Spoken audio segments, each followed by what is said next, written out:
What's up? Ghost Fictions is here, and we're back again.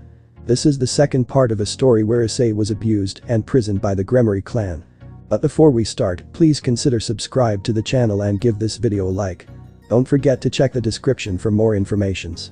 Now, let's get into part 2. Issei's house, 11 p.m. Issei and Ingvild had returned home, as they were keeping the stuff Issei purchased inside, while Ingvild placed it in her pocket dimension. Issei then asked, "So, how long have you been staying in Kuo?" Ingvild responded with a worried tone.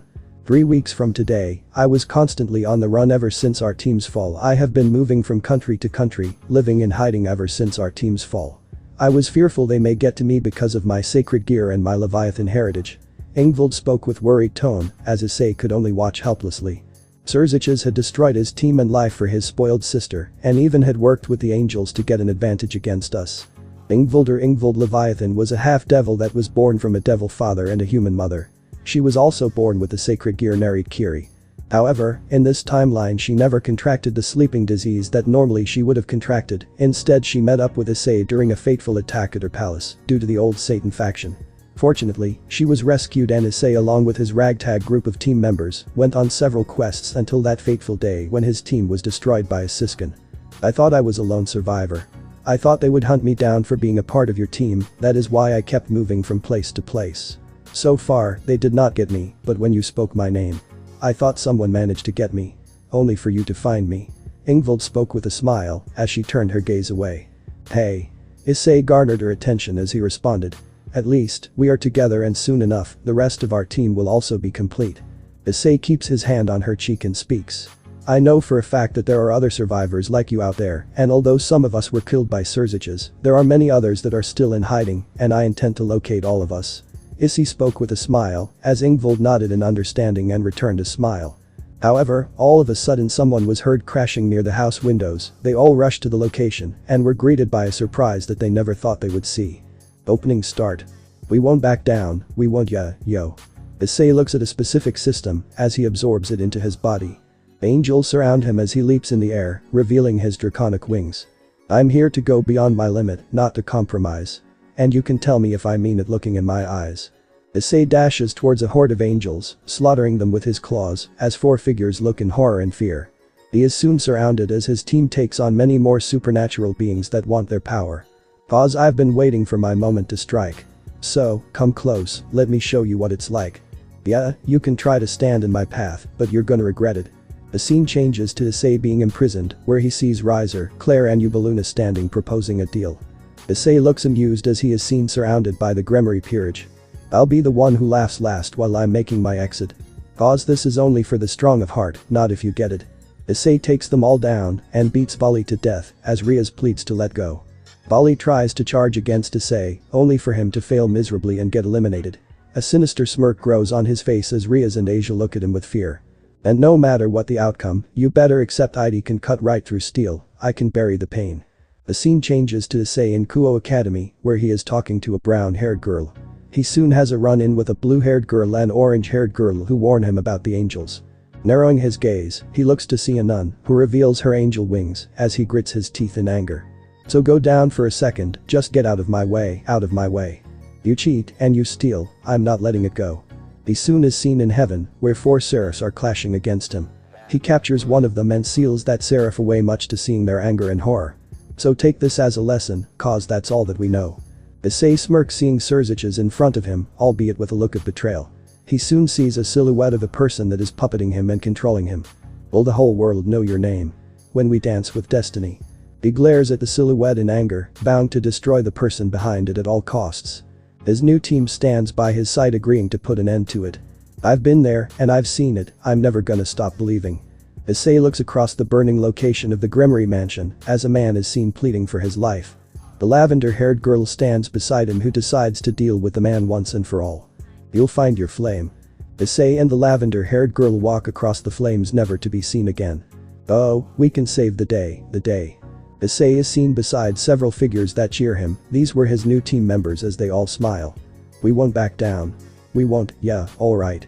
Issei looks to his scenery and smiles, knowing full well that a new day and a new life has started for the Red Dragon Emperor. Opening end. The duo looked to see a beautiful young woman with a voluptuous figure, long black hair with split bangs, and hazel gold eyes with cat-like pupils. Her attire consists of a black kimono, a yellow obi, a set of golden beads, and an ornately detailed headband.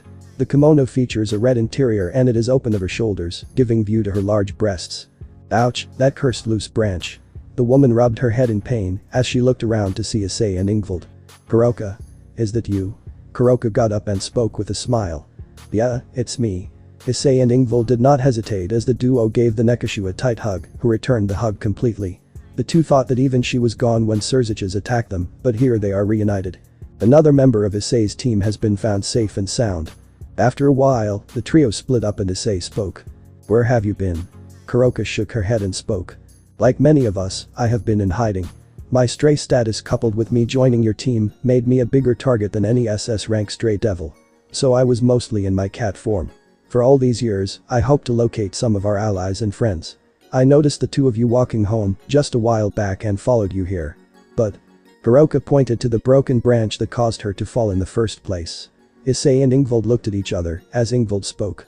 At least you came back to us. Kuroka nodded in agreement as she spoke. I believe we have a lot to catch up, let's head inside. If I stay in this form, this will be causing a lot of problems to us. Issei and Ingvild nodded as they both headed inside. They knew that if Kuroka is found out, things will become problematic. Once they were inside, Kuroka spoke. I also wanted to mention that just a few months back, I located two of our other team members. The duo were surprised by this, as Ingvild asked. Who did you locate? Kuroka spoke with a smile. I managed to locate Lefay and Arthur Pendragon. The duo were surprised at first before their expressions changed to that of happiness. That's great news, and with you back, we actually have a chance of recovering our team. Kuroka nodded with a smile as they went inside the room and recovered for a while. They had found two of their team members, and two were still alive. All in all 5 members of the team were still alive. Scene change. Issei was in his room, he wanted to rest after what had happened. Soon the door opened revealing Kuroka who was wearing her usual kimono, except it was much cleaner. Her hair also was partially damp. Seeing her, Issei asked. So have the two of you settled down? Kuroka nodded and spoke. Yep, we both have. Speaking of which, Kuroka approached Issei and wrapped her arms around him. We can continue where we left off. Kuroka spoke with a blush and a smile, she was one of the few that had feelings for Issei, which did blossom into love. She then spoke into his ear with a seductive voice. Make me yours, my red dragon. Issei gulped in nervousness as he soon responded. I am afraid not. Kuroka became worried as she spoke. Why? Why not? Kuroka's words were desperate, she was afraid that Issei may have lost the love that he had for her and several others in his team. Issei then spoke. I am afraid Kuroka, I am afraid of losing you. Again. Kuroka understood what had happened. She was more perceptive on what Issei must be thinking. Kuroka then spoke while narrowing her gaze. You think you are cursed, anyone that you love has either betrayed or abandoned you, right? Issei was surprised by this as Kuroka looked at him with a smile while looking at him. I don't think you are. You are afraid that something will happen to us and I understand your fear. Kuroka spoke as she leads Issei to the bed, she then speaks. But you should know, you found both me and Ingvild, and soon, you will find the rest of us, we will come back again, just like we did all those years ago. That is something I promise you. Kuroka spoke with a smile as she keeps her hand on Issei who responds. I don't want to lose you again. Kuroka shakes her head and responds. You won't, Ice. You won't. And I won't betray you like she did. Issei nods in response as he speaks. Please, don't go. Kuroka hugged him in response and spoke. I won't, I am here. You can be assured of it. They stay like this for a while, before they ultimately split up as she speaks. Now, shall we continue what we have started? Kuroka was starting to undress herself, as Issei sighed in response knowing how she is, and spoke. Oh you perverted cat in heat, sure, why not? Kuroka had a smile, as Issei stopped her and started to undress her revealing her huge breasts and body. She gave a blushing look as they started to make out, with Issei putting her on the bed. They soon decided to do the deed as spicy stuff happened between them. Moans of pleasure and ecstasy were heard between the two as they enjoyed having some time together. Scene change. I'm Skip brought to you by Chibi Kuroka scaring Chibi Kaneko. The next day. Issei's house, 7 a.m. The daylight had reached the room of Issei's residence as two naked bodies were cuddling towards each other, a blanket had covered the two. Kuroka soon yawned as she looked to see Issei holding her, she smiled in response. She remembered the experience she had with Issei and shook her head, Issei's stamina was far more than what she had expected.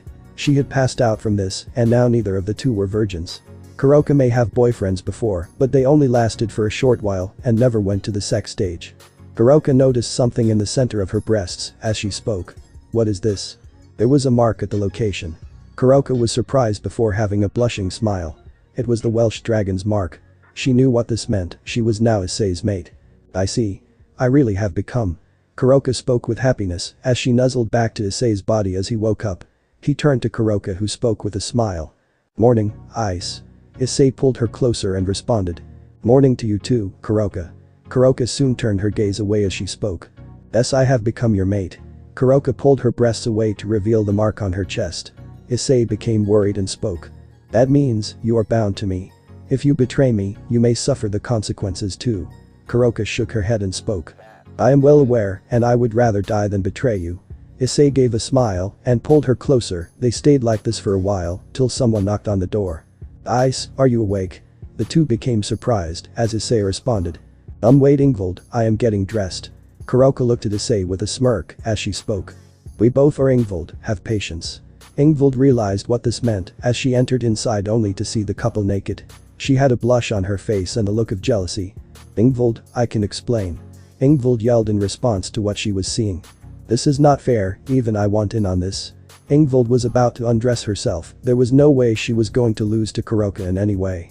Issei rushed forward to stop her, as Ingvald had an even redder tint on her face. She saw something of Issei's that she shouldn't have, making her even blush harder as she screamed in response. Ooh. Ingvald, despite her willingness to get with Issei, part of her was not ready for this, she needed some more time. Scene change. Once the situation died down, Issei, Kuroka, who were now dressed, and Ingvald were all seated in the table. Issei then spoke. Ingvald, don't apologize. I should have give the two of you privacy. Ingvald spoke while turning her gaze away with a blush as she exclaimed, looking at Kuroka. But I won't lose to her. Kuroka couldn't help but snicker seeing this as she spoke. I like a challenge. Ingvald and Kuroka were glaring at each other when suddenly a magic circle opens up as Issei exclaimed. Kuroka, hide. Kuroka nodded and changed to a black cat who went inside the couch in the room as the magic circle was revealed to be the Phoenix. As soon Riser and Claire stepped out of the magic circle, with Riser speaking. So, how has it been? Riser asked Issei, who responded with a smile. It has been nice, and I did get some of my team members. Meet Ingvald Leviathan. Riser and Claire looked at Ingvald, surprised that someone of the Leviathan Devil is a part of Issei's original squadron. Ingvald, on the other hand, seemed worried and fearful as Issei spoke, seeing her expression. No need to be fearful. They can be trusted, unlike her. Riser and Claire wondered who this her is, as Ingvald seemed to nod. She then spoke. Alright, I will have faith in them. Ingvald spoke as Riser responded. Now that's out of the way. The elders wanted to give you something for your help against Serziches and his family with our approval. The duo and the kitty were surprised by this as Issei asked. What did they want to give? Claire returned the smile as she brought out a box and opened it. Issei and Ingvald became surprised by this as Claire spoke. Your evil pieces, worry not, you can use your own draconic aura to change them into draconic pieces. Consider this the elders' thanks for helping them. Issei took a look at the pieces and responded. I see. You can give them my thanks. Claire and Riser nod as Claire spoke. You know, Serziches and Grafia were not happy with you receiving the evil pieces, but they couldn't do anything due to you being classified as protected in every manner. Claire spoke with slight happiness as Issei responded. This means, what I do, I can do anything, right? Riser responded to Issei's questions. Well, as long as you don't harm the devils physically, you should be safe, but why do you ask though? Riser responded to Issei's question. He knew that Issei wouldn't do anything to harm them in any manner. He then gave a glance to Kuroka, who seemed to ponder on what Issei plans to do. That means you don't mind if I were to say, recruit the SS rank stray devil into my peerage. The duo were surprised by this, as Claire asked. No, we don't, but why do you ask? Issei looked at Ingvald and spoke. Since even she is part of my team too. The duo were stunned by this revelation as Claire responded. That is really something, never thought you managed to get her to join you. Issei shook his head and responded. I just did, anyways. You can tell the council to remove her from the stray list since she is in my peerage now. Riser and Claire seemed to nod as Riser spoke. Will do, old friend. But can we meet her? If it is alright with her. Issei gave a glance to Kuroka, who shook her head as he had spoke. No, she does not want to meet, she feels that you two may want to harm her. She will meet the two of you in the future. The duo nodded, they realized that Kuroka must still be wary of them. Riser then spoke. If you do want to visit, just let us know, our mansion is always open for you, Issei. Riser's words made Issei nod as the duo teleported out of there. Kuroka soon transformed into her Nekashu form as she asked with slight anger. Why did you tell them about me? You know that they want to hunt me down, right? Kuroka felt sort of betrayed by what Issei had done, as he had spoken. I trust them, Kuroka, cause if it was not for the two, I would still be in prison tortured by Gremory for that spoiled brat. They found out about me and released me from their prison. Kuroka lost her anger and became surprised, even Ingvild was surprised by this. You were imprisoned. How long? Ingvild asked, to which Issei spoke. 3 years, I was imprisoned for 3 years. Her betrayal coupled with Surzich's assault was the reason I was imprisoned. Had it not been for them, and they protecting me from Serkant, I would still be in prison, locked up in that hellish scape. I was barely given anything to eat and thrive upon, and I owe the Phoenix for saving my life and letting me live a new one. Issei spoke with slight happiness, as Kuroka and Ingvild felt bad, with the former feeling even more so for doubting Riser and Claire. She then spoke. I should. Issei shook his head and spoke. No, please don't apologize, your anger to some extent was justified. But you can have faith in the Phoenix family. Kuroka nodded as Issei looked at the pieces, surprised to see that there was a king piece also present, knowing full well on how illegal they are. He was happy that Riser was able to procure this, he was certainly going to enjoy dealing with Surzich's if he does become a problem again. Never again is he going to harm his team in any way. Kuroka spoke while touching a bishop piece. She then continued. I wish to be the bishop of your peerage.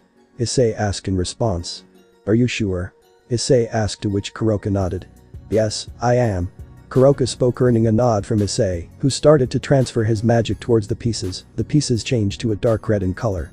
Issei then picked up the piece and spoke. Kuroka. I shall hereby make you the bishop of my peerage. Kuroka nodded, however she remembered her old bishop pieces and asked.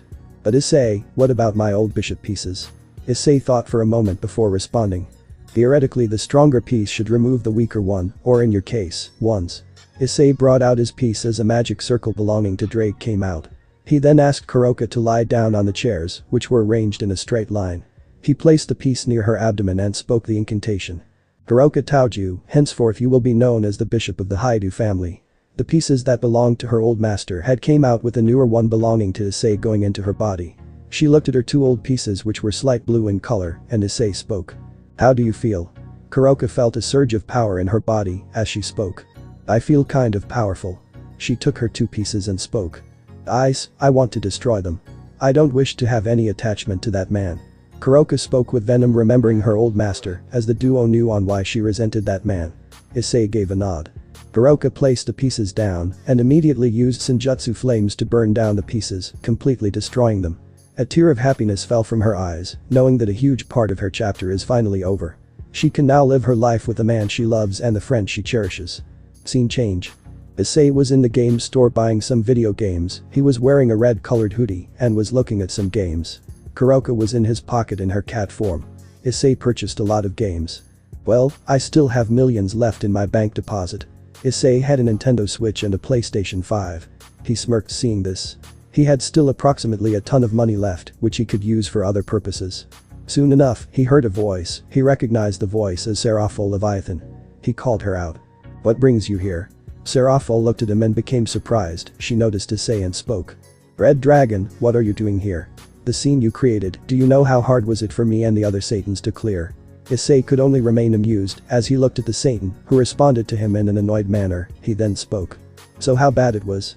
Seraphol gave a frustrated sigh and spoke. You have no idea. Surzich's scandal was hard to clear. He is too blind to his sister's actions, and now we all have to suffer. Fortunately Surzich's was able to clear his scandal due to his influence, along with an unknown person. I still wonder who that person was that helped him with the situation. Issei nodded in agreement, still pondering on who this unknown benefactor of Surzich's was that was helping him in this manner. He wondered whether even this person was complicit in the incident 3 years ago. I see. So how about I take you out for all the troubles? Seraphol was surprised by this. She also remembered that this was the boy that had won the chess game against Sona, making him his fiancé. She wondered if Issei knew about this arrangement. Sure, but I am not like many traditional devil pure-blooded girls. I prefer magical girls in manga. Issei only chuckled at this and spoke. I don't mind, there is a Comic-Con a few days later. Let the 2 of us head there, plus, I can help you with some game shopping, hope you don't mind. Seraphil gave a smile as she nodded. They both were looking for a selection of games, pondering on what they should select. They seemed to be having a good time together, all the while Kuroka was shivering for her very life. If the Satan knows she is here, there is a high chance she would be executed. Scene change. Kuroka and Issei were walking towards Kuo Academy since Sona had called them due to the exorcists. Earlier Issei said his goodbyes to Seraphil, who had teleported out of there. Fortunately, Kuroka was able to hide her presence till then. Seriously Ice, I feel like you will cause even more problems for me. Kuroka spoke while rubbing her head as Issei responded. Well, you better get used to it. And besides, we are going to meet Sona. So your truth will be out. Kuroka nodded as Issei turned a glance and saw two people that surprised him. He kept his hand in front of her, with Kuroka speaking in surprise. Issei?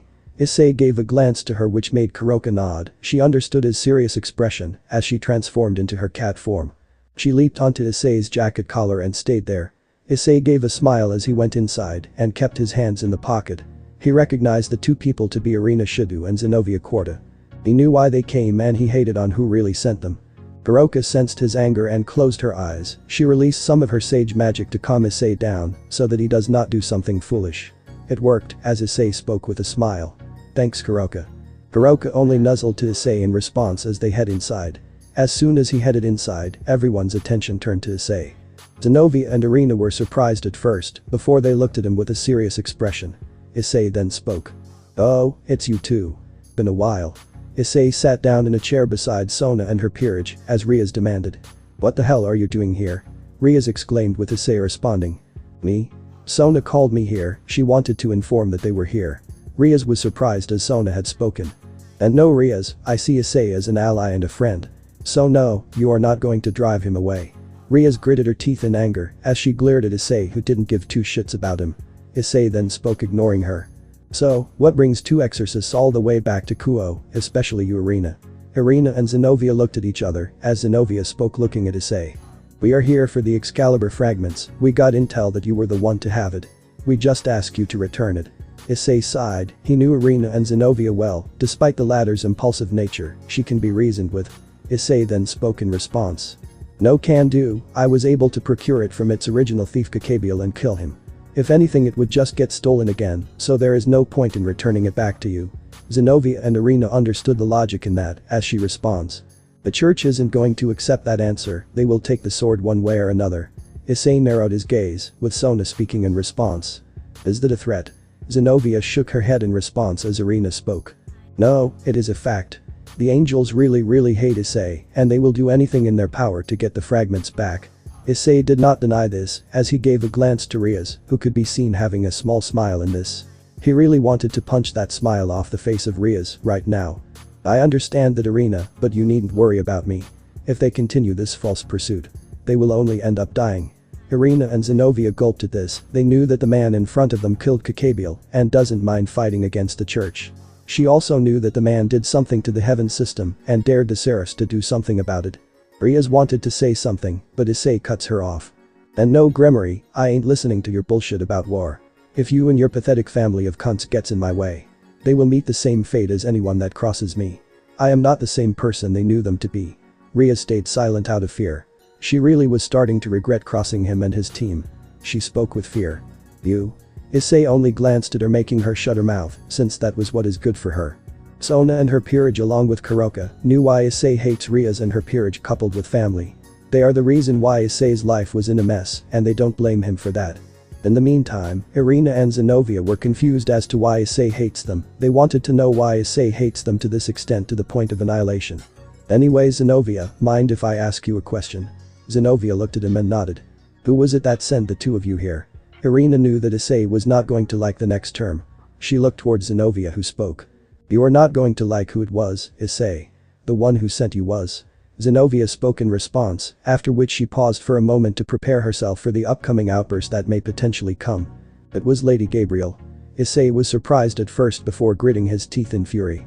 He had a feeling that it was either Michael or Gabriel that sent these two here. He knew that his past was going to bite him again. Issei was gritting his teeth in anger upon hearing Gabriel's name. Of course it was that damn traitor, he hated her for being the sole reason for bringing his team's downfall and his imprisonment. Soon enough, Kuroka leaps out of the air and transforms back into her regular self, shocking everyone present, especially Kaneko, who was terrified of her. Nisama. Kaneko speaks with fear and sadness. Kuroka only spoke. It was not enough for her to betray us, now she tries to kill him. That wanted guardian angel. Kuroka exclaimed with anger as Riaz and her peerage were ready to attack Kuroka. Riaz then demanded. What the hell is a stray devil like you doing here? Kuroka responded to her coldly. I am here because Sona called Issei here and I am the only one that can keep him calm. Idiots like you are the reason on why he is going to wipe out the devils. Riaz gritted her teeth in anger as her peerage readied themselves in order to attack her. Sona, on the other hand, wanted to know why Kuroka was even with Issei. Riaz, stop, we need to know why Kuroka is with Issei, then we can decide to see what is next. Riaz in her impatience responded with a sinister smile, shocking Sona. No, and it is not surprising that she is with this scumbag. We need to take him down with a stray devil. At least now I have an excuse to get my revenge against him, and Riaz was cut off when a powerful surge of aura was radiated towards her as Issei spoke. Riaz, if you value your life, shut your trap of a mouth and sit down. Riaz lost her smile and became fearful, even her peerage were on the edge with Asia passing out, while Vali was worried even more. Sona was concerned, while Kuroka was worried he may do something reckless, and that is what she was also here for. Riaz responded with a fearful tone. But she is a C criminal we need to. Sit down. Gremory. Issei commanded her and her peerage cutting her off causing them to sit down out of fear. Vali could only helplessly grit his teeth in fury and helplessness, seeing on how Issei was miles ahead of him. Irina and Zenobia were terrified of the aura and internally cursed Riaz for her stupidity. Riaz couldn't help but tear up on how helpless she was. She wanted to call her brother, but before that she may end up dying to the person she sees as a monster. Kuroka embraced him from behind and spoke. Ice. Please, calm down. Issei looked at her for a moment, seeing the worry in her face causing him to calm down. He took a deep breath and calmed himself. Sona felt a tinge in her heart seeing this. She did not understand why, since Issei was just her fiancé for the time being. Now then, I will explain on why Kuroka is here and what is she doing here. And I don't want anyone to interrupt.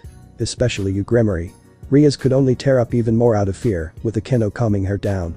She was also fearful and terrified of Issei, especially since their last encounter of him bringing back Shuri's apparition. So, let me explain on what Kuroka is doing here. Issei pointed towards her as she sat beside him. Sona looked at her and asked. You two seem pretty close, don't you? Kaneko noticed this, as Kuroka wrapped her arms around Issei and spoke. Yes, I am not only his bishop but also one of his partners. The group were surprised by this with Riaz exclaiming in response. How can someone like you be a high-class devil? You shouldn't even become a high-class devil. I will inform Nai-sama about this and tell him. Issei shrugged in response and spoke. Go ahead, do inform him. But remember. If he dies, that's going to be on you. Issei spoke with total coldness, which made Riaz once again back away with fear. Issei internally groaned in frustration, knowing full well that she is not going to let him in peace. Sona also knew this and spoke. Riaz, why don't you take your peerage and leave this room? Riaz looked at her in surprise and spoke. Sona, don't tell me that you are kicking me out, because Sona cuts her off already annoyed by her behavior the last time as she responded. Right now, you are contributing nothing to this table and only behaving like the spoiled brat like Issei claims you to be. So just do everyone a favor and leave. Riaz gritted her teeth in anger before shouting towards Issei. This is all your fault. You should have never come here too. Issei now has had enough as he aims his boosted gear and speaks before she could react. Dragon shot. Issei fires a dragon shot sending her flying out of the window, which soon exploded in response. Akeno and the rest of the Gremory peerage looked in horror and fear as Akeno exclaimed. Riaz, Akeno and the others rushed to her, heading out of the window, as Sona asked. Was that necessary? Issei sighed and spoke. She was giving me a headache with her screaming. I am still questioning on how you dealt with her. Sona couldn't refute to this, she knew that Issei hated her guts, with her responding. Riaz never behaved with me like that. I think I can see on why you hate her. Issei groaned in response as he spoke. Hucking finally, someone agrees to it. Irina and Zenobia who remained silent from the whole debacle, as Junshiro asked. So you were telling us on how you got a stray devil to your side. Sorry, I mean Miss Kuroka. Kuroka shook her head and spoke. Please call me Kuroka, Miss kind of makes me old. Kuroka responded with a smile as she released her arms around, with Junshiro nodding in response, to which Issei spoke. Right, I am getting to that. Issei spoke while rubbing his head, as he continued. So anyways, Kuroka is one of my team members, I believe you know what I mean. To those who don't, I had a team before this, before Riaz Gremory, being the spoiled brat she has caused their death. Irina and Zenobia were surprised by this, as Irina asked. You had a team? Zenobia then added in response. Some of them are dead. Issei nodded in response as he spoke. Yes to both of those questions. Issei spoke while looking down. As Kuroka calmed him down, she then continued. You see, Surziches wanted Issei to join Ria's peerage, but Issei refused. As a result, he used one of our team members against us. He collaborated with the angels, and on one fateful day, the person that revealed their true allegiance to us was the one that stabbed us in the back, causing their demises. Kuroka spoke with sadness, remembering watching two of her friends die in front of her eyes. Zenobia and Irina thought for a moment before they put two and two together. Irina then spoke. This means that. Irina spoke in response. She paused for a while before continuing. Gabriel was the traitor. Issei looked at her and nodded. Yes, worse, she played with my feelings to get me to trust her, and then she stabbed me in the back. Worse, if I hadn't trusted her, Penemu and Cao Cao would have been alive and we wouldn't be in this situation. Kuroka looked at him and responded. But Ice, it is not your fault that they died. Gabriel deceived all of us. Issei shook his head and spoke. It is Kuroka. Had I not trusted her and brought her in, none of this would have happened. Issei spoke with total sadness as Kuroka rubbed his back. The Citri peerage felt sad and angered at what Issei had to go through. Even Irina and Zenobia were putting more and more pieces together. Now they understood on why the heaven situation is so bad. It was all because of the incident that happened 3 years ago. I see. Irina spoke with sadness as she spoke. That is why Heaven and Gabriel are in such a mess. Once her betrayal was revealed and your team collapsed, you basically went ballistic for the first time. Irina asked, to which Issei responded. Yes, I lost it after that. In return for her betrayal, I made an example of anyone that stood in my way and took the heaven system for myself. Absorbing it into my being and using the powers to destroy heaven, and I almost succeeded. I destroyed their blessing system, meaning angels can't get stronger with blessings from humans. I removed their access to the sacred gear systems, preventing them from finding out about the sacred gears and allowing me to control wielders in any manner. Issei explained, to which Irina and Zenobia nodded in understanding. Now it makes sense on why the angels detest him to the point of desiring his head. They couldn't blame him in any way. However, they had one major question. If Gabriel did betray Issei, then why did she not fall? Which was something Zenobia voiced out. Wait, if that was the case, say she betrayed you. Why did she not fall? Betrayal is one of the biggest sins. Issei explained that in response. Have you noticed rings that the angels have been wearing? Zenobia nodded as Irina spoke. Those rings, they prevent an angel from falling, don't they? Issei nodded in response as he spoke. Yes, I did not understand why they wore them, only to realize it once she betrayed me. She started to wear them a few days before she stabbed me in the back, such that she wouldn't receive the repercussions of her actions. Irina and Zenobia nodded. They did not want to serve a place like heaven. Sona and her peerage understood Issei's past and anger towards the angels. Zenobia wanted to speak, but before they could, someone exclaimed. Zenobia, Irina, leave the room. This man is a threat. Sona and her peerage were on guard, as Issei, Zenobia and Irina knew whose voice this was. Kuroka was herself on guard too. You two? I thought it was only you two, right? Issei asked. However, the duo were surprised when they heard her voice, as Issei asked Zenobia. That means, you two were clueless too, huh? The exorcist girls nodded as a heart symbol magic circle appeared, whose origin was stated to be angelic. The person that came out was described to be a light blonde-haired woman with black eyes that had the appearance of a standing-out actress originating from Northern Europe. She wore a traditional nun outfit which consisted of a black veil, a cassock that was white at the top and black at the bottom. Her arm sleeves were implanted with a pattern full of crosses, and she was garbed from head to toe. She wore black heels. This was Griselda Quarta, Zenovia's guardian. Boss. Zenobia exclaimed with surprise as Issei spoke. Sona, teleport your peerage out of here, now. Sona nodded without hesitation. She was aware of Griselda Quarta and teleported her peerage out of there. Griselda then spoke. Zenobia, Irina, stay away from those two, they are a threat. Issei could only laugh at her face as he spoke mockingly. Brett, oh please, Griselda, you are only saying this to save face. After all, how is Gabriel doing after her betrayal? Griselda gritted her teeth, remembering on Gabriel's expression as she responded. You damn traitor. You will regret what you did to her. Issei became confused as he asked. What do you mean? I only scarred her in response for her treachery, and I am pretty sure it would be healed by now. Griselda shook her head and spoke. No, you traitor. I am referring to her mental scars. She cannot love anyone because of your existence. Issei, along with Irina, Zenobia and Kuroka were surprised by this before Issei angrily responded. Oh please. That bitch has no right to love me, she can die for all I care. Irina and Zenobia can understand the situation as Griselda glared at him. Gabriel just couldn't love anyone anymore due to what Issei had done. Issei then walked forward and spoke. Why the anger, Griselda? Seeing the anger on your face. Gabriel knew what she was doing. That bitch stabbed me in the back, causing the death of my friends and several of their separation. What did we do to the angels? Tell me, Griselda, did we harm you guys prior to Gabriel's betrayal? Griselda started to lose her anger and look away. She then spoke while looking away. That is why people like you shouldn't exist. Before Issei or Kuroka could respond, someone else responded. Who are you to say that, boss? That Issei shouldn't exist. The one who spoke was Issei Hyoudou, as she continued. Gabriel, sorry, Lady Gabriel is fully responsible for what she did to Issei and his team, yet y'all blame Issei like he did something heinous to Gabriel. Even if he did something heinous, it was after you guys attacked him and his team first. Zenovia nodded in agreement as she continued. True, the Seraph should be taking full accountability for their actions. Zenovia spoke as Griselda couldn't meet her gaze, losing her anger and becoming sorrowful. They were right about what they said. The only reason she was here was because of Gabriel's state worsening. Ever since Urziches informed Michael about Issei's escape and release, things have become from bad to worse for the angels. Gabriel was already in despair for what she did to her friends and Issei, and what's worse is that many angels are informing each other that Issei was the traitor to them instead of Gabriel.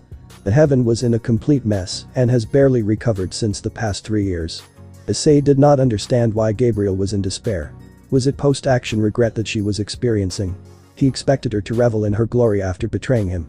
The capture of someone as powerful as him would have given her even more glory. He noticed Griselda lose any will to fight as Issei speaks. So you chose to surrender? Griselda nodded, seeing that there was no reason she has to fight for. Irina and Zenovia sighed in relief, seeing that there was no violence. Are you going to tell me on why did you try to attack me to begin with? Issei asked, to which Griselda responded after taking a seat. Gabriel wanted you dead due to your actions against us 3 years ago. When Surziches informed me your location, the Seraphs did not hesitate to send some of the exorcists all the way here.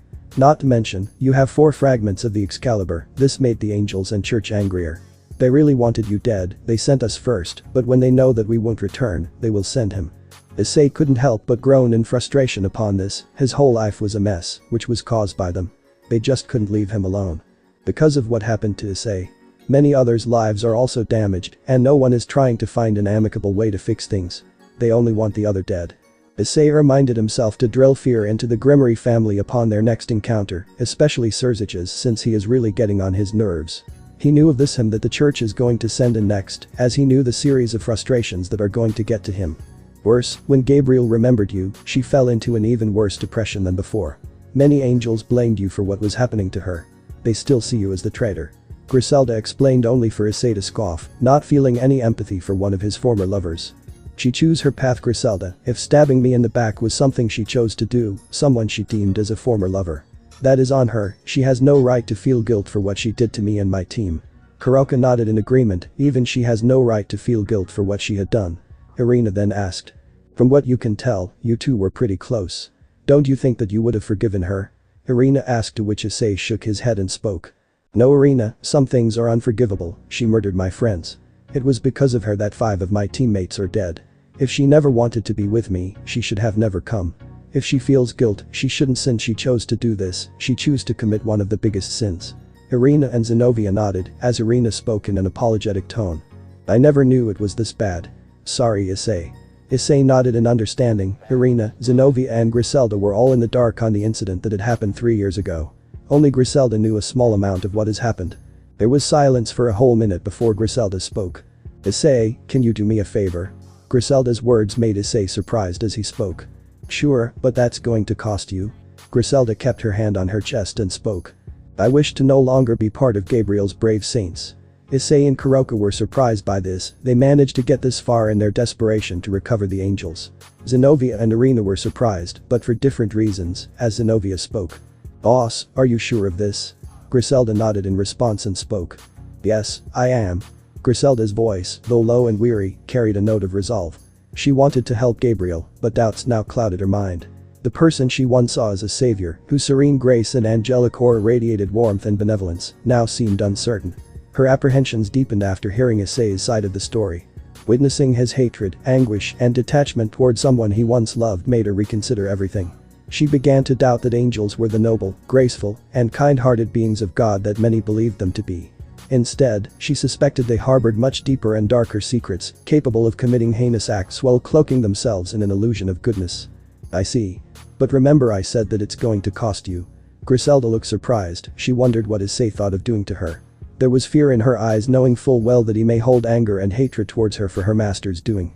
However, what Issei said next cleared any and all doubts she had. Removing the card is usually fatal, similar to evil pieces. Michael made sure that any reincarnated angel that would join any of the four seraphs would be loyal to them at all costs. The Brave Saint's deck of cards work similar to evil pieces. However, unlike evil pieces which can be resisted and the said resistor eventually becomes a stray devil that is meant to be captured or purged, betraying someone from the Brave Saints would usually be fatal, a death sentence if you may say so. Griselda became pale, not because of Issei's actions, but because of what he said. She wasn't aware of this when she signed up for being Gabriel's hearts. This was what they meant it by being a prototype system which wasn't properly tested. She cursed her past self for getting herself in this situation and now was stuck either obeying orders or dying, refusing the orders. She remembered the saying that one of the devils she was assigned to kill spoke to her. The devil was also once an angel. She took a deep breath to compose herself. She then spoke after a while. Is there a way that I can prevent this? I don't want to serve someone like Gabriel. I don't mind joining you either if it makes a counterbalance. Issei nodded in response and spoke. Yes, remember I said that it will cost you. Issei spoke, as Griselda nodded in response. He then spoke. Instead of your life, your memories will be taken instead, a trade-off between your life and your memories as an reincarnated angel, that is the price you have to pay. Griselda was once again pale, she did not want to forget Zenobia or Irina, with the two girls being horrified by this. They feared Griselda losing their memories and forgetting about them. Is there no other way? I don't want to forget Zenobia or Irina. Griselda exclaimed with fear and horror. From her voice, it was clear that she did not want to lose her ward and student respectively. Issei sensed this resolve and spoke. Fine, I will try to keep the memory of your wards. But I can't keep every memory. The exorcist duo had smiles on their eyes as Griselda made a sigh of relief. She looked at Issei with a smile and spoke. I accept this deal then. Issei narrowed his gaze and activated the heaven system. He knew if he used it, he may be sensed by the other angels, and he was not in a mood for dealing with any of them. He then motioned Griselda to lie down on a couch as he placed his hand on her chest, which made her have a small blush. He then spoke. I apologize for touching you in that location. Griselda shook her head and spoke with a smile. No, I understand, that is where my card is, right? Issei nodded in response and spoke. Yes, now this will be the part where you lose your memories and you will end up losing consciousness. Rest assured, no one will try and harm you in any way. Issei spoke with a gentle smile as Griselda nodded in understanding.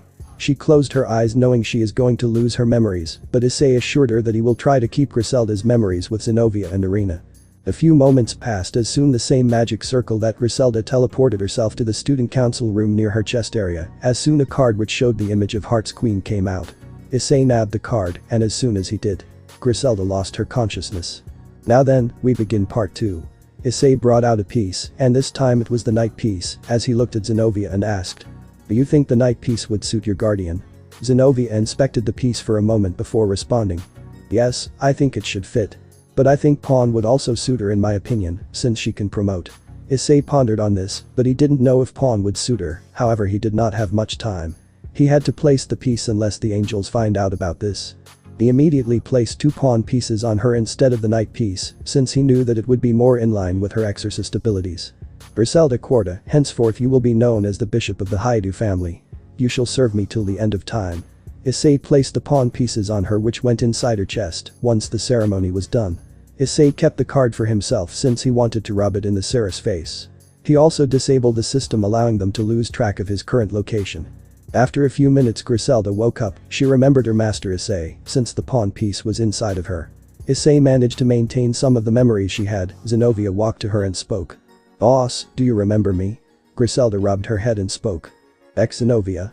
Zenobia teared up, upon remembering them as Zenobia hugged her in response, Griselda gave a smile and returned the hug.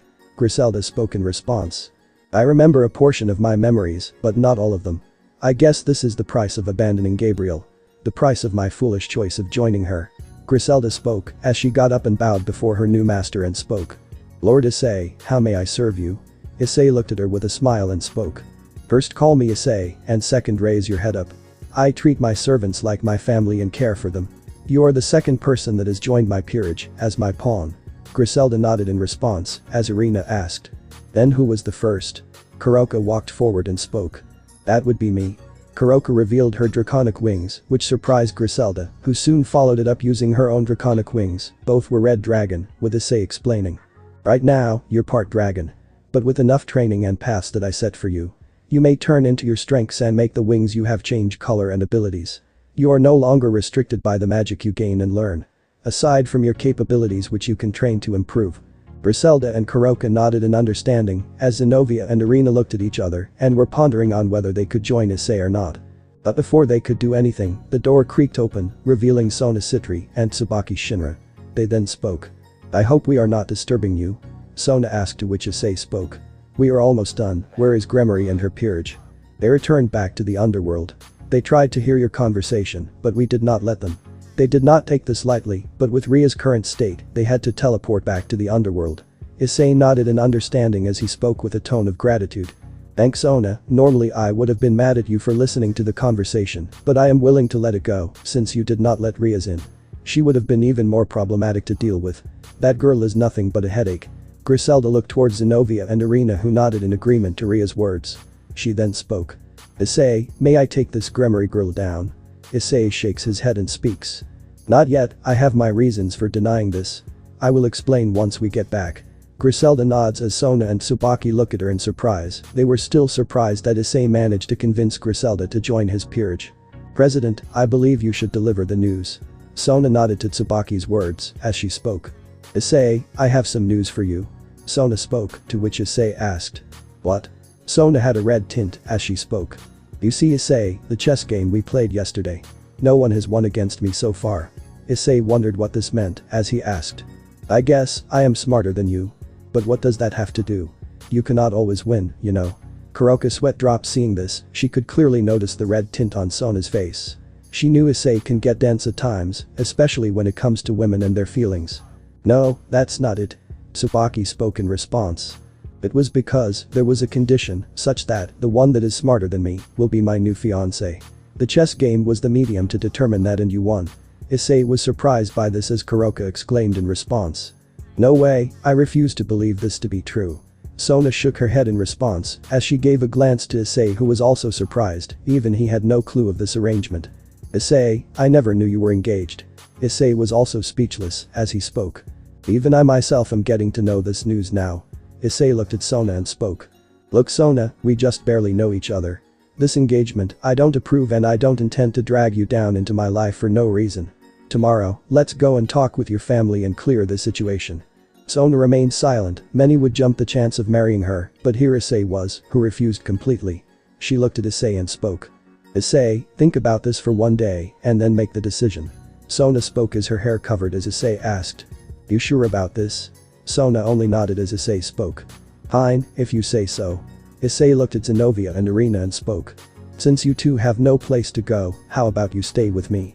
The two girls looked at each other and gave a nod in response. He knew Griselda would tail behind him since she was part of his peerage. Scene change. Hyoudou residence, 11 p.m.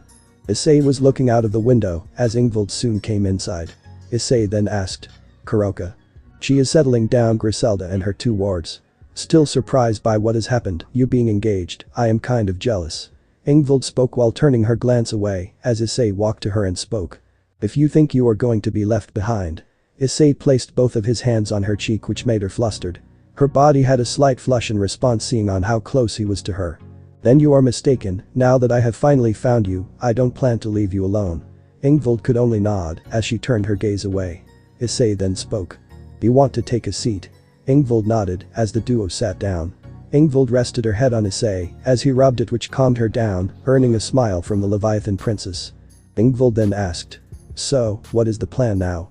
Truth be told, ever since Drake informed me that my memory has been tampered with, I have been finding out on who is responsible for the incident that has happened to us 3 years ago. Ingvild was surprised as she asked. So you mean to say Surziches and Gabriel aren't responsible? Issei shook his head and spoke. They are. But it is not only them. There are more players complicit in their deeds. Truth be told, my memory, while true, is not revealing the whole truth yet. I have been working on a way to rid the tampering while preventing those that messed up my memory to identify my actions. So far, I was able to piece out two things. Ingvild was surprised by this, as she asked. What two things? Issei responded to her. First, I know for a fact that Gabriel betrayed us and Surziches killed our friends due to the request of his spoiled bitch of a younger sister. That is certainly drilled into my brain. Ingvild nodded, remembering this to be her memory before she was sent flying and then her friends went missing. She presumed them all dead, which haunted her for 3 years until she met Issei by fate. She eventually met Kuroka and now she has hope that more are still out there, alive and well. Secondly, they are not the only ones that had a hand in what happened to us. There are more players involved in what happened to us. For what all I can presume, Surziches and Gabriel, those two may just be pawns to someone much sinister and much twisted out there. For all I know, I need to locate them and eliminate them before they can even harm us in any way. Issei spoke with total coldness and seriousness. Ingvild understood what this meant and also agreed with Issei's words. She had finally found her friends.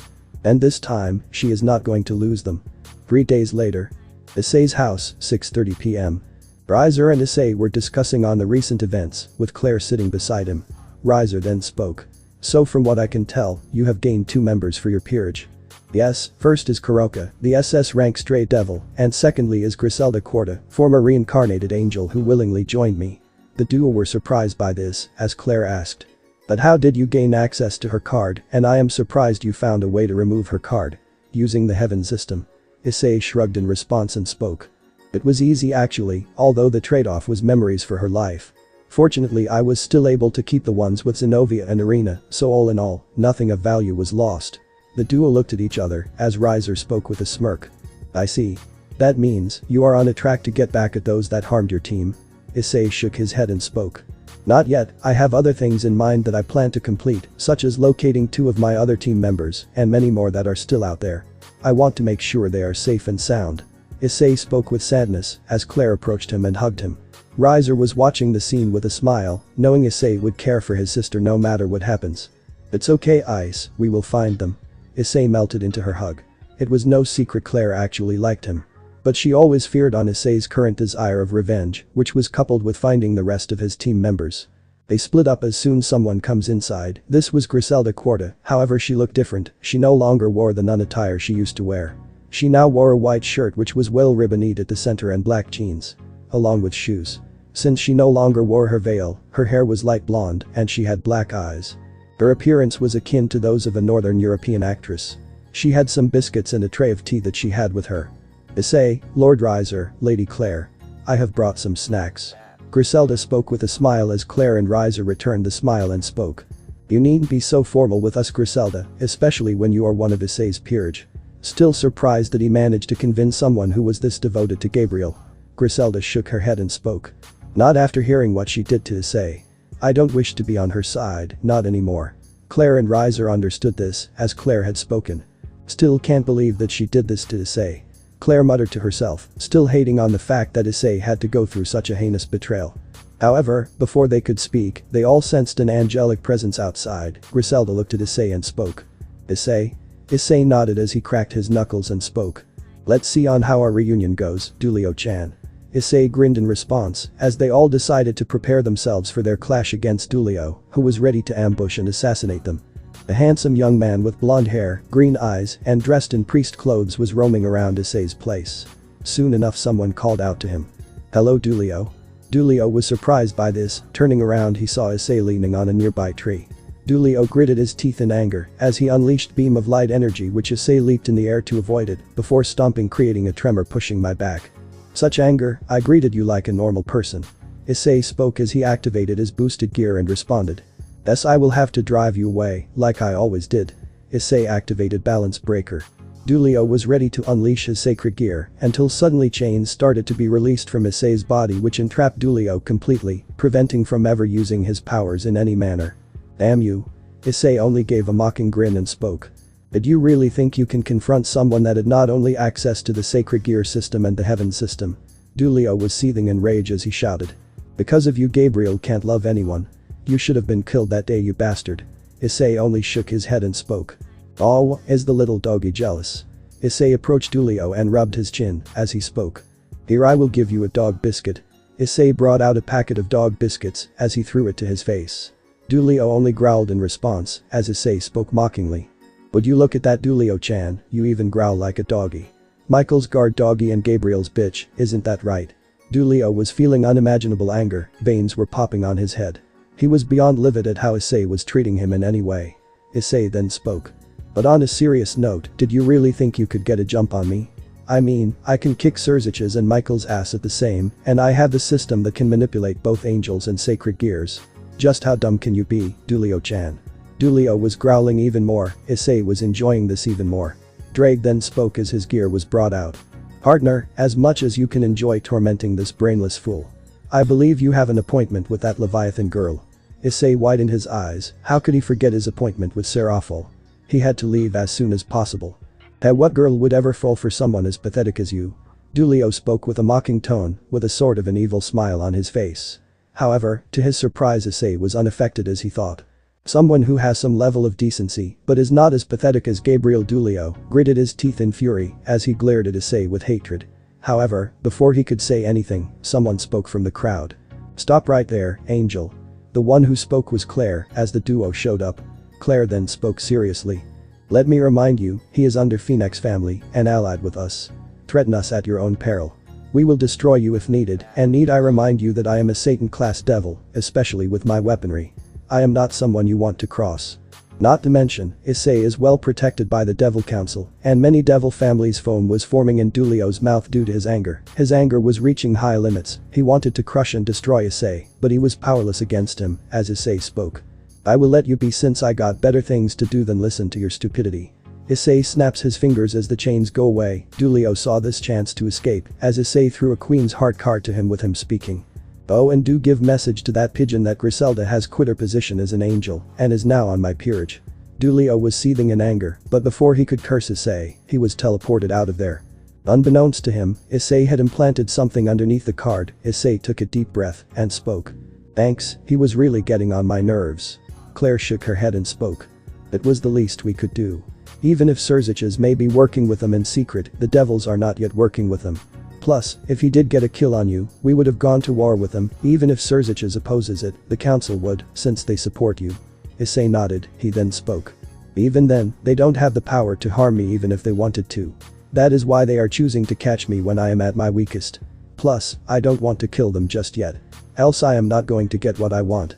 Issei spoke, he knew that if he killed Dulio, he would never forward with his plans to find out the real culprits on who it was that masterminded his team's fall. Anyways, I gotta get going. I have a meeting with a pigtailed Leviathan. Issei spoke as he decided to head out to meet up with Serafal. He wore a hoodie over his current clothing. He then spoke. I will catch up with the two of you later, bye. Issei waved goodbye as the two could only watch. Claire was watching the scene with a bit of jealousy as Riser spoke. Why don't you confess that you like him? He already is dating Kuroka and Ingvald. Riser's words were met with an annoyed look by Claire, who responded. Easy for you to say, you got women falling for your feet at every location, you clueless playboy. Riser grew a tick mark as he retorted.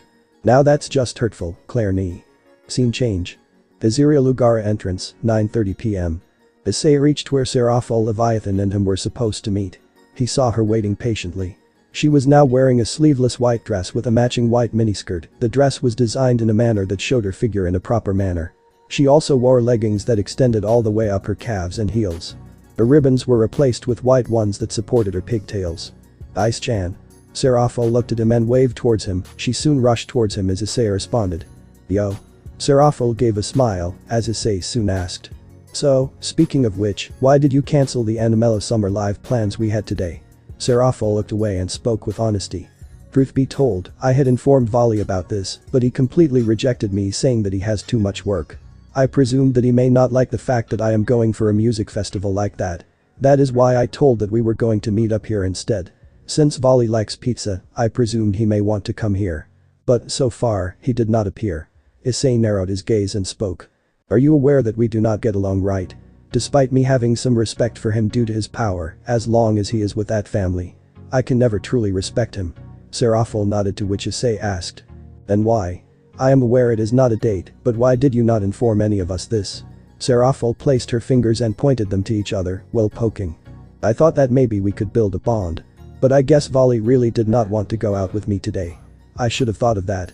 Serafal rubbed her head. Issei could sense the sadness in her expression and voice. He then asked. Then why did you not choose any other date? Let's say he is busy today, then why not sometime later? Serafal shook her head and spoke. It is either me or him that is busy. We just can't find the time to go on dates, and I feel we are getting distant. Serafal trailed off with sadness. She dated Vali on the suggestion of Surzich's, and since she trusted him back then, she agreed on some dates, but Vali never liked what she likes, and they barely had time for each other due to their duties. Issei could sense that she really had some liking for the boy. He shook his head. At the very least he can make this date enjoyable. He could see that she really wore clothing that perhaps he liked. He never knew what Vali's tastes are, but he did not care about them. Let's go inside and have some food for ourselves. Serafal looked at him and nodded as he added. Come on, you invited me, at least I came for you. You can deal with Vali at a later date, you needn't worry about it. I will support you against him, sounds good. Serafal looked at him as Issei spoke. Now, don't be sad, I want you to smile. Okay. Serafal widened her eyes and nodded, giving a smile like she always did. She then exclaimed. Yeah. Serafal and Issei went inside as they were greeted by the waiter who had shown them a seating for two. The duo went to have a seat as the waiter asked. Weren't there 3 people today? Before Serafal could explain, Issei responded. No, one couldn't make it due to problems. The waiter nodded in understanding as he soon handed the menus. After ordering for a while, they decided to talk about the recent events. Serafal then asked. Speaking of which ice. May I call you that? Issei nodded, to which Serafal continued. Alright, from what I heard, you are my fiance's sister, right? Issei again nodded as he responded. Yes, I talked to her. Truth be told, I was not in for the engagement. Not only was I not informed about this engagement, but also I was not prepared for that. I was against this completely, and Sona suggested me to give a thought about it. Serafal was surprised. She did hear that her sister that Issei opposed the engagement. But hearing from Issei did surprise her. He was completely unaware of Sona's condition. So what convinced you to accept her condition? Issei thought for a moment before responding. It was the talk that we had 2 days ago. Truth be told, she wanted me to give her a chance. Or give this engagement a chance. I was surprised by this condition of hers, but I eventually chose to accept it. She wanted me to take her out on a date, and truth be told, I accepted it, since if we don't click, we can always deny the engagement. We only should get to know each other. Normally Serafal would exclaim against Issei for stealing her sister, but she was trying to see what kind of a person Issei was. Like Issei, Serafal had a mask. Underneath that childish and otaku, magical girl, obsessed personality, who has a siskin nature. She cares for her sister and will go to any lengths to see that her sister is alright, however she will always put her faction first over her sister, unlike Surzich's. I see. So tell me, do you really like Sona in any manner? Or are there any traits of Sona that you like? Serafal speaks seriously, to which Issei nods in response and speaks. I do, she is way better than Ria's. She is reasonable and understandable, unlike Gremory who behaves like a spoiled brat. Serafal nodded. She just heard of Ria's acting up against Issei yet again. She and Falbium have already agreed to having her removed from Kuo Town and replace her with Clara Reiser. They only have to get Ajuka's approval. If they succeed, even if Surzich's opposes this, he cannot stop this from happening. All in all, public opinion of Surzich's is starting to dwindle, but someone from the shadows is preventing it from happening. I see. Serafal speaks while closing her eyes, before smiling. If you do click, then please take care of Sotan, alright? Issei nods in response, as she soon asks. So tell me, what are your thoughts about me? Serafal asked, to which Issei responded. For now, I was actually surprised that there would be someone that would like games and an anime, but I guess, you can always expect the unexpected, can we? You seem to be the polar opposite of your sister, while she is serious and cold. You, on the other hand, seem cheerful and jovial, and I kind of dig that trait of yours. You are basically any otaku's boyfriend dream come true. Serafal couldn't help but blush upon hearing this. Since no one has actually liked this side of hers. Usually Vali chastises or is dismissive of this side of Serafal. But here is Issei, who is openly accepting of this dream of hers. Serafal could see the contrast and difference between the two. I see. Serafal spoke while stuttering. Her heart was racing even more so. She did not understand why, since they had just met properly 3 days ago. Before they could continue their conversation, their food came. They had ordered some pizzas, which comprised of grilled BBQ chicken pizza and buffalo chicken pizza. Even some wine had come along with the food as they started to have their food. Issei then spoke. This is pretty good. You certainly choose your partner's favorite food. Serafal had a red tint upon hearing this as she continued. Thank you, I looked really hard for this. Serafal spoke as she munched on her slice of pizza. Issei looked at her and was disappointed in how Volley was acting. Serafal went out of her way to plan a good date for the two, and he did not even have the guts to show up, not even bother taking time out of his busy schedule for this. So Serafal, what anime do you prefer? Serafal spoke while drinking some of her wine. I love to watch Magical Girl, but I do have some love for isekai anime. Serafal was starting to have a bite of her pizza as she continued. What about you? Issei thought for a moment before speaking. I'm a shonen lover, and my favorite is JoJo's Bizarre Adventure. Issei spoke in response, to which Serafal nodded. They could have become good friends had they met earlier. But now, they are becoming something more. The rest of the night was their discussion about their favorite anime and work they loved doing. They had a good time before they paid the bill and left for home. Scene change. 6th Heaven, Vatican, 11 p.m. Michael and Gabriel were discussing on the latest news, as Michael spoke. I believe you know the news, right? We can't harm Hyoudou due to his affiliation with the devils. Gabriel looked down and nodded in response, as she spoke after a while. I am aware, him affiliated with the devils causes even more problems. We can't take back what belongs to us from him. Gabriel spoke while suppressing her emotions. Michael looked at her and internally smirked. His plan was working quite well. He knew that him and his collaborators will succeed one day. In that case, I will think of a way to get it back. Michael spoke as he walked away. The plan he made with his collaborators worked very well. That was until Issei attacked Heaven and absorbed the Heaven system, along with the Sacred Gear system, which harmed him and his angels heavily. He couldn't attack Issei even if he wanted to. He needed to harm him in a different manner. He had to play his cards carefully. If Issei finds out on who his collaborators was, he will slaughter them without hesitation or mercy. In the meantime, Gabriel looked at an image that showed her with his team, Issei smiling happily. She shook her head and muttered. Why do I have feelings for him? Gabriel continued her work. She had a lot of work to do for the upcoming alliance. She often fell into depression or overworked herself in order to forget her past. But you know what they say, your past does catch up to you. Scene change. Gremory Mansion, 11:15 p.m. Surziches and Grafia along with the Gremory peerage were discussing on how they should deal with Issei. Surziches was the first to speak. Right now, we cannot do anything Riatan, he has become too powerful for even me to fight against. Worse, the council and Phoenix family completely support him. Riaz was not happy with this, as she demanded. Brother, he almost killed me with the attack, we need to find a way to lock him up again. Surziches shook his head and spoke. No Riaz, we can't. Riaz and her peerage became despair-ridden and fearful. They were already terrified of what Issei is capable of. Volley clenched his fists in anger, knowing on how helpless the situation is. I won't rest till I kill that brat Issei for good. Albion declared with anger, as Surziches spoke. I understand Albion, we will find a way, but be patient. Albion could be heard grumbling, as Surziches continued. Anyways, Issei's influence is pretty high, so taking him down will be harder for now. We need an excuse to detain him. And deal with him accordingly. Surziches spoke seriously, arrogant and believing that he can deal with Issei. Not knowing Issei never truly used his full strength against his foes. The Gremory peerage and Grafia seemed to nod at this, while they were trying to find a way to deal with Issei, so that he does not cause any more problems to them. Scene change. Ice cream parlor, 12 a.m. Serafal and Issei came out of the parlor. As Serafal stretched her limbs, she then spoke. That was really fun, spending time with you. Serafal spoke with happiness, as Issei responded. Although I was bummed that we missed the festival, we still managed to have some fun. Serafal nodded in agreement. The time she spent here with Issei was far more than the time she would have spent with Volley.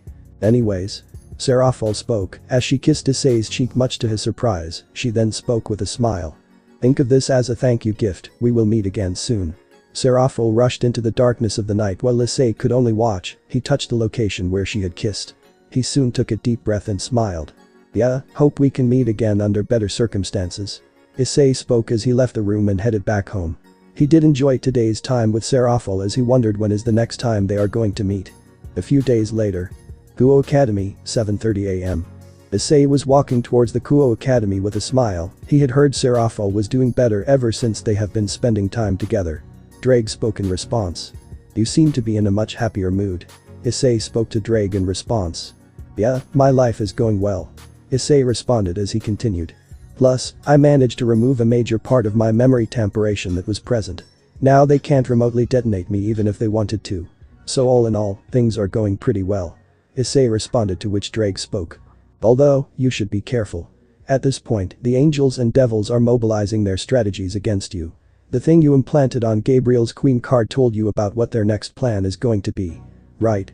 Issei nodded in understanding. They plan on making Issei provoke him so that he can begin another assault onto Issei and capture him with the excuse of him going rogue. In that case, maybe I can pay Michael a visit, destroy his rebuilding work of heaven, and maybe teach them a well-deserved lesson such that they think twice ever harming me and my friends. Maybe cripple some angels would do. An evil smirk grows on Issei's face. He was certainly going to get back at the angels for having their hand in the fall of his old team. Bray could only sigh on seeing Issei's ruthless and sadistic nature. He soon came across Vali, who was leaning on the Kuo Academy gates as he spoke. Well, if isn't the White Dragon Emperor. Issei spoke as he continued with a mocking tone. So what brings you here? Waiting for your master like a good little doggy. Vali could be seen clenching his fists in anger. He wanted to punch Issei, but he knew full well that it would be pointless and worthless to do so. Vali marched forward and spoke with a demanding tone. You better stay away from Seraphol. Why? Vali gritted his teeth in anger as he spoke. She is mine, not yours, Hyoudou. Issei narrowed his gaze and spoke. She is not a trophy, Vali, not an object you can use and discard whenever the hell you feel like. Issei spoke with slight anger in his voice, which caused him to flinch. He wanted to charge at Issei, who only doubled down his words. Not only did she cancel her plans of going to the Animello Summer Live plan that only happens once a year, but you also had the audacity to never show up to the dinner plans she had. Vali was getting even more angrier as Issei walked forward, showing no fear in his eyes. He was definitely going to give Vali an earful for putting Seraphol, though so much sadness. Why? Why do you care about our relationship? You have that cat who is your. Vali was unable to complete as Issei slapped him hard, almost causing his fall. He was ready for a fight only for Issei to snap his fingers. Vali suddenly became pale. He lost his connection with Albion, who he had just talked to a second. Vali then shouted. What did you do? Issei spoke with total coldness. I disabled your sacred gear and your connection to Albion. You can no longer use divine dividing until I want you to. Issei continued to walk, causing Vali to back away with fear. He was terrified of what Issei was capable of or what else he can do to him. Even with his power as Lucifer, he knew he couldn't lay a dent on Issei. You know, I actually had some level of respect for you, seeing that you are the only decent person in that pathetic peerage, but I guess I was wrong. Seraphol worked really hard to set up her date, while also considering your favorites and happiness as well, but what did you do? How did you repay her? By ghosting her, by leaving her all alone in the dark of the night, by leaving her hanging. Vali was starting to tear up upon hearing this. He knew that Seraphol was ignoring his texts and calls, even telling him that she was busy with work, when in reality she just didn't want to talk with him anymore. You offered her nothing but coldness and loneliness when she sought love, care, and compassion from you. In return for her warmth, you gave her ignorance, abandonment, and indifference. You failed to support her through her struggles and were deaf to her cries for help. Despite her unconditional love and care, you remained indifferent and unresponsive. She extended multiple chances to you, only to be ignored each time she needed you the most. It's clear that you don't truly love her, you are merely infatuated with her. With your current mindset, you will never be able to love her genuinely. Issei spoke coldly, causing Vali to curl up in a ball and start to cry. Issei had no empathy for Vali at this point. He did not love her, he was merely infatuated with her, which wouldn't last forever, and their relationship would only have sadness and misery. He crouched to her level and spoke. Why should she listen to your promises of commitment when you feel no genuine bond towards her? Why should she offer you repeated chances when you disregard each one? Why should she provide you with love, care, compassion, support, and kindness when you continually reject them, hiding behind a facade of work and busy schedules? Tell me, Vali, why should she love and care for you when you so clearly do not? Vali was crying even further. Issei looked at his rival's pathetic state and sighed. He then got up and spoke. If you cannot value someone like her, then it would be best if you forget her and find someone that can tolerate your work and busy schedules. Worry not, I will take good care of Seraphol and love and cherish her, unlike you who left her hanging and abandoned at every step. I have lost any and all respect for you that I had. You disappoint me. Issei spoke with a very cold tone, causing Vali to bawl his eyes out, crying endlessly. Issei returned the sacred gear back to him, knowing that he is not a threat to him in any way, for now that is. Albion was startled. It felt like his soul was being sucked out when Issei disabled the sacred gear. The last time he saw Vali, he was trying to get Issei to stop meeting Seraphol, but seeing him in this state horrified and angered him. Albion then spoke. Hyoudou Issei, I will destroy you. If it is the last thing I do. Albion spoke to himself, seeing the broken state of Vali. Scene change. Issei was in the field, lying down for a while, since his first class was cancelled due to certain situations. He wondered on what is going to come next for him. He then noticed someone walking towards him. He then asked. Saji. What brings you here? If you are here asking for being in class right now, it is cancelled. Jinshiro shook his head and spoke. I wanted to know. Why does Son like you? Or how does she like you? I have tried everything I can to get her to like me. But all she sees me is that of a little brother. Please teach me your ways, Jinshiro spoke while bowing his head. Issei could only look dumbfoundedly as he sighed. He understood that Jinshiro loves Sona with all his heart, but it was obvious that she sees him as a little brother. Taking a deep breath, he spoke. Jinshiro, sit down. Jinshiro looked at him as he sat down. Issei then spoke. I believe you know about me and Gabriel, right? Jinshiro nodded as Issei continued. You see, Saji. I loved her with all of my heart, and believe me when I say this, there was a time when I loved her more than anything or anyone else. Jinshiro was surprised as he asked. Did she love you too, at that time before her stabbing you in the back? Issei spoke with a sigh. That was what I thought she did. I thought she loved me back, and you must know that dragons' love is unconditional, and we are known to be very protective of our loved ones, mates and children. Jinshiro had a feeling that Issei is speaking a known fact. He felt like he should know of this all too well. But you know how that love story went. She lured me and my team to a separate location and isolated us. That costed the lives of 5 of my teammates. I will never forgive them for costing their lives. And Jinshiro, let me tell you another thing about dragons. Issei spoke seriously, to which Jinshiro asked. He also had a dragon-based sacred gear, making him part dragon, in a way.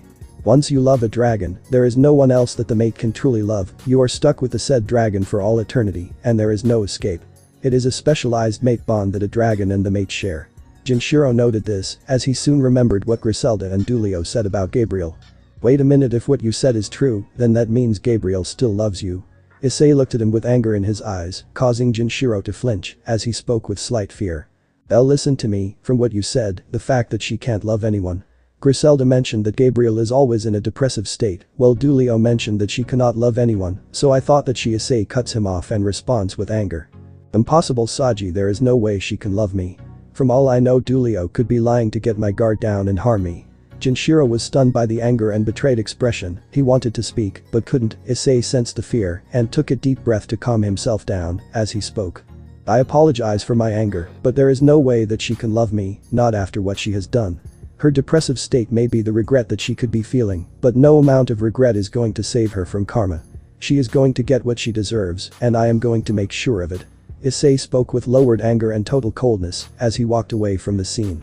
Jinshiro could only watch Issei leave. He was having doubts in Issei's story, just like Issei himself does. There is more to what had happened 3 years ago, and they had to find it. Scene change. Issei was in his classroom. The second period had just started, and he was wondering who is going to be his new homeroom teacher. He was waiting patiently till a familiar woman with black eyes and short yellow hair appeared inside with a briefcase. Good morning everyone, my name is Griselda Quarta, and I will be your new homeroom teacher. Issei was surprised by this. Griselda didn't inform him about this. Griselda looked towards Issei and gave a smile, as Issei nodded at this. He gave a glance to his male classmates who were jealous of this, especially the perverted duo. Oh, and I believe we should get started with our English lesson. Please open your textbooks and go to page 285. The students did as they were told, with Issei pondering on how the hell did Griselda get a job in a teaching academy, and how did she bypass the Gremory peerage that are in this school. Speaking of the Gremory peerage, Asia remembered the name Griselda Quarta during her time with church, and she had a small whim of the events that happened yesterday. She was terrified to hear that Griselda was here, but she did not understand on why she is here. Griselda started to teach, as Issei pondered on her teachings. All in all, she seemed to be a strict yet firm teacher, putting some cocky and annoying students down, just like she used to do with both Irina and Zenobia. 1 hour later, Griselda was with Issei alone in the classroom. The class had already gone out for their activities as Issei spoke. You know, it would have been nice had you briefed me about being a teacher. Griselda rubbed her head and spoke. Sorry, Ice. I wanted to be by your side when you needed me. Especially when dealing with the Gremory peerage. Griselda spoke with annoyance, as Issei looked at her for a moment and rubbed his head while speaking. I can see where Zenobia gets her hot-headed and brash nature from. Griselda had a red tint in response to this as she exclaimed. That was uncalled for. Issei chuckled at this, as she became even more embarrassed with Griselda speaking. Moo. Stop laughing. Issei controlled his laughter while responding. Sorry. Issei calmed himself down, as he continued. Once break time hits, we need to head to the Citri peerage. We have some things we need to discuss. Issei spoke with slight seriousness, as Griselda composed herself and spoke. Yes, should I inform Kuroka and the others about this? Griselda asked, to which Issei responded. I believe you should. Scene change. The Cult Research Club, Kuo Academy, 1:30 p.m. Vali was still under a depressive state. After hearing what Issei had to say to him and how he effortlessly overpowered him. Asia kept calling Vali by his name, who did not respond. Albion finally called out to him. Respond to her partner, she is calling you. Vali snapped out of it and spoke. Why yeah? Vali spoke with a daze as Asia asked. Are you okay? Vali shook his head and spoke. No, I am not. Serafal chose that bastard Issei over me. I can't get over her. The Gremory peerage was surprised as Akeno asked. But, how can this be? Weren't you close? Ria shook her head and explained to Akeno. No, Serafal has recently been avoiding Vali, she is still holding on to her grudge against him for him missing his date with him. Ria spoke with slight annoyance as she continued. Now she is with that bastard Issei. I seriously don't understand on why she chooses him, especially on how he hates her best friend Surziches and our family. Ria spoke with annoyance, she had to find Issei's weakness, but at this rate he was only getting stronger. Worse, people are willingly joining his peerage than her, and she hated every single moment of it. Kaneko looked at her in an emotionless manner. Ever since Kuroka has joined his peerage, she has been terrified that she may fall into power just like she did. However, Kuroka never fell into power like many presumed her to be, it was merely assumed that it had happened. The Gremory family spread the rumors throughout the underworld causing this to happen. Anyways, what should we do then? Kaneko spoke with an emotionless tone as Albion spoke. There is only one thing that you all can do, Vali must forget about that pigtailed Leviathan. Vali shook his head and responded to Albion.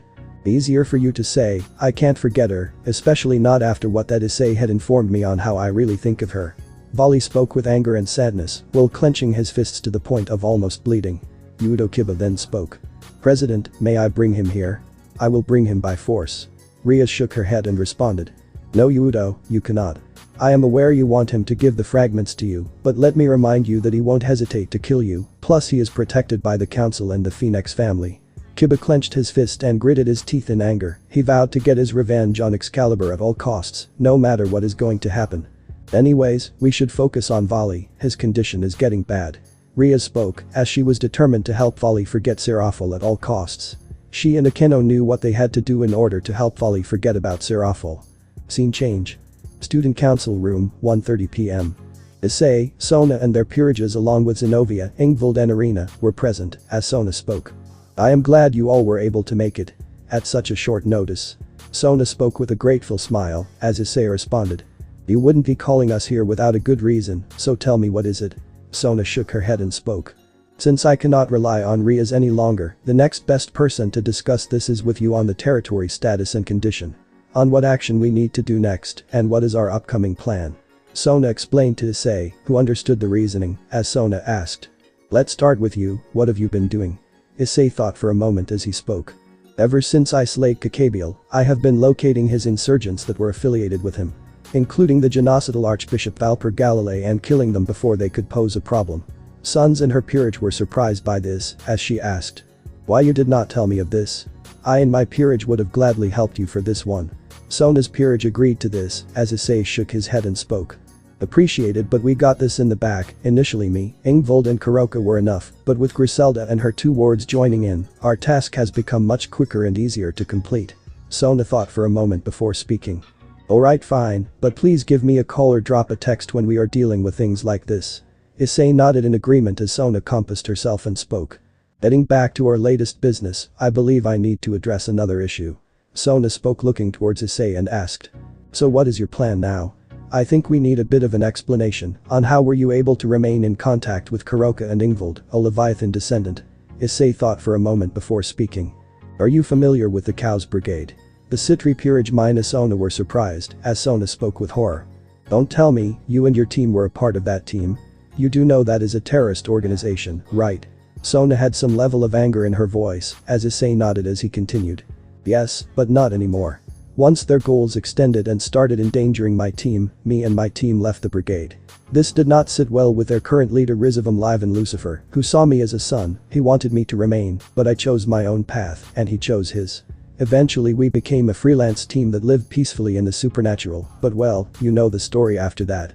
Sona understood what this meant as Momo asked. This means you are a. Issei continued in her stead. I am a double spy, but rest assured I don't threaten or harm the people I love. I am done with that side of my past. Momo nodded in understanding, as Sona then asked. So that is how you met Kuroka and Ingvald? Issei nodded, as Kuroka explained. I was being hunted down by the devils for murdering the Nibiru's head. Eventually on the run, I met up with Issei and Cao Cao, who lent me a hand to join them. They assured me that no harm will come to them, as they defeated the devils without much effort. Kuroka spoke, remembering the day she and Issei met for the first time. She was grateful to fate for making her meet with Issei. As for me, I was also being hunted down, this time by the devils of the old Satan faction. I was able to escape from them. For days, I was starving, till I fell unconscious. That day Issei and his team, which had grown bigger, had found me and took me in. Had it not been for them, I would have been in a much worse state. Ingvald spoke with happiness, as Sona and her peerage noted this. They knew how much they cared and cherished Issei. Despite working for terrorists, he was not a bad person. He was never a bad person. I see. And from what I can tell, you and Cao Cao gathered the rest of your team, right? Were there any significant members of the team? Issei thought for a moment before speaking. Well, there was Valerie Teeps, the half-vampire of the Teeps family, and Jean, the reincarnation of Jean Dark and Fenrir, the god killer. Sona and her peerage were stunned by this. They didn't know Issei's team had monsters with them. Your team? It is no wonder they feared what you all were capable of. Sona spoke with slight fear, as her peerage agreed with them. Despite being harmless, they were terrified on what Issei was capable of, especially if his team comes together. Suddenly, a magic circle of Norse origin came inside the room, and out of which a giant wolf with grayish-blue fur with 2 yellow horns, standing at about 2 meters tall. The Citri peerage were on the edge, with Sona acting immediately to call her sister, but Issei stopped her, as he spoke. Fenrir. Fenrir barked as he leaped towards Issei. The Citri peerage were worried for Issei, but they saw Kuroka and Ingvald smiling, happy that he had returned. Fenrir tackled Issei to the ground and started to lick him as Issei spoke while laughing. Oh, stop. You are tickling me. Issei rubbed Fenrir's head and calmed him down. They stayed like this as the overjoyed god killer was happy to see his master and friend with him. Soon enough Issei and Fenrir split up, as Kuroka and Ingvald asked. Aren't you going to greet us too? Fenrir rushed to them and immediately tackled the two and started to lick the two. Kuroka was used to Fenrir and didn't mind, while Ingvald was just happy that an old friend of theirs had returned. After a while, Issei called out. Fenrir, we can catch up once we get back home. Fenrir barked and returned to Issei, as he looked at Griselda, Zenobia and Irina with stunned looks on their faces. Issei then spoke. Oh, that's him alright, the original Fenrir. I borrowed him from Loki. Fenrir barked at them, causing them to nod in understanding. They made it clear that Issei was not someone you want to cross with. Irina then sensed something off, as Issei asked. Irina, what's the matter? Irina looked at her magical ability and spoke. The threads of destiny that I have used has increased, Issei. Issei and the others were surprised by this, as Irina showed them several threads that were encased in a dome-like structure. Initially you only had 10 threads, but recently your thread count has increased to 17. Issei was surprised by this, as Irina continued looking at 2 threads that had turned into a darker shade of red. 2 of those bonds have turned into love. Irina spoke, giving a glance to Kuroka and Ingvald, as Issei nodded, knowing who she is referring to. She then continued looking at threads that have a lighter shade of red. Then 3 of the threads are those with budding emotions of feelings. Issei pondered on who those 3 are. Well, the 2 of the 3 in the room were red upon Irina stating this. The said 2 were Griselda and Sona. Irina then continued. Aside from that, you have 3 bonds of brotherhood and 1 bond of sisterhood. Irina spoke, looking at the threads that are green in color. Issei nodded, having an idea on who this brotherhood bond is. Saji then asked. Tell me mine, Shidu-san. Irina shook her head and spoke. Just call me Irina. Jinshiro. Saji nodded, as Irina dispelled Issei's bond and unleashed Saji's own bond. Irina then spoke. You, Saji, have only 7 threads of destiny.